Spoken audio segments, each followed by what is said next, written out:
I'd like to tell you a story about grasshoppers. Yes, grasshoppers.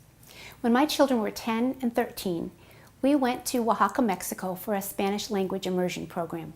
We were going to spend a month in Mexico. We were living with a local family. They were providing our room and board, which meant we were going to need to eat food that was not familiar to my children for about a month. So being the mother that I am, I said, you know guys, we have to eat everything that's offered. We need to be good guests, and we can't be fussy about what we eat. And so for a month, we ate all kinds of new foods. We didn't have the same food twice. We had amazing food, and my children ate everything that was offered. Even foods that when we got home and I made the same recipes, they didn't want to eat them. So we were all pretty excited to have lived in this household with this family and be good guests. However, the day before we left, our señora said, you know, yo tengo una sorpresa. I have a surprise for you. And she didn't understand any English, and we were still just new in our understanding of Spanish. So I said, oh, what is it? And she said, champolinas. Well, I didn't know what that meant.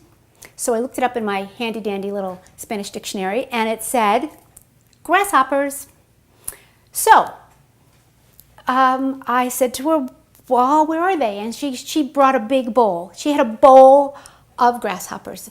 So I'm already getting a little bit worried about this. And so, but they were dead. That was a good thing. Because really, I know in some countries, people just pick bugs off the ground and eat them, or at least that's the rumor. So at least these were dead, and they smelled a little like garlic. But there were parts in this bowl. There were head parts, antenna parts, leg parts, body parts, eye parts. There were parts. And my kids are looking at me like, Mom, put your mouth where your mouth is because you're going first. So I said to our señora, well, how do we eat this? And she took a tortilla and she put guacamole on it, and she took a handful of parts and she folded up the tortilla like a taco and ate it. So I like tortillas and I like guacamole. So I took my tortilla and I put a lot of guacamole on it, and then I put a part right in the middle. I folded up my taco, I ate it, I lived through it. However, this wasn't just a little game we were playing. This was lunch. This was the only lunch we were getting. So by my fourth grasshopper taste, I had a cluster of parts. I mean, I didn't have her kind of a big handful of parts. I had a cluster, but there was definitely a cluster, and they were just sort of crunchy parts in the middle of my guacamole, and I lived through it. So what I realized was I was just pretty proud of myself that I didn't gag, I didn't throw up, and that I made it through it. And we had fun with it. Our kids tried it, and we made it a fun occasion.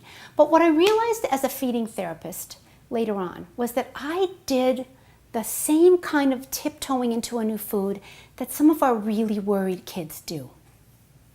First of all, I had a rehearsal. That is, I got to see somebody else eating it.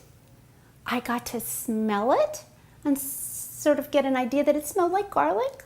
I got to touch it a little before I put it in my mouth. So those were rehearsals for me. Number two, I got to pair it with something I knew. So I knew tortillas, I knew guacamole, and I could put the grasshopper kind of hidden in that new experience, so it didn't just jump at me as a big scary new experience, but could be a little tinier new experience.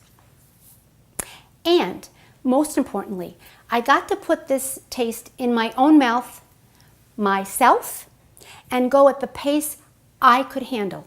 So I could handle a little bit with lots of guacamole. I could handle a little bit more and a little bit more, and I went at the pace that my system told me I was comfortable with. I will tell you, if you had taken a spoonful of grasshoppers and said, here, open your mouth, here's your grasshoppers, and you'd plop them on my tongue, I would have gagged. Probably I would have actually vomited. So what I realize is when we're working with children that are really worried, we want to give them rehearsals. We want to let them see what we're asking them to do before they even get to try it. We want to understand that they need to try it in little tiny ways and give them control over putting it in their own mouth. Because they're the only ones that know how ready and willing their body is to try that new food. And if we're going to make trying new foods positive experiences, we need to consider all of these issues. So what I say to families who have worried children is, think of that new food you're offering your child as a grasshopper. And you'll present it in a way they're more likely to be able to handle it. So good luck with your grasshoppers.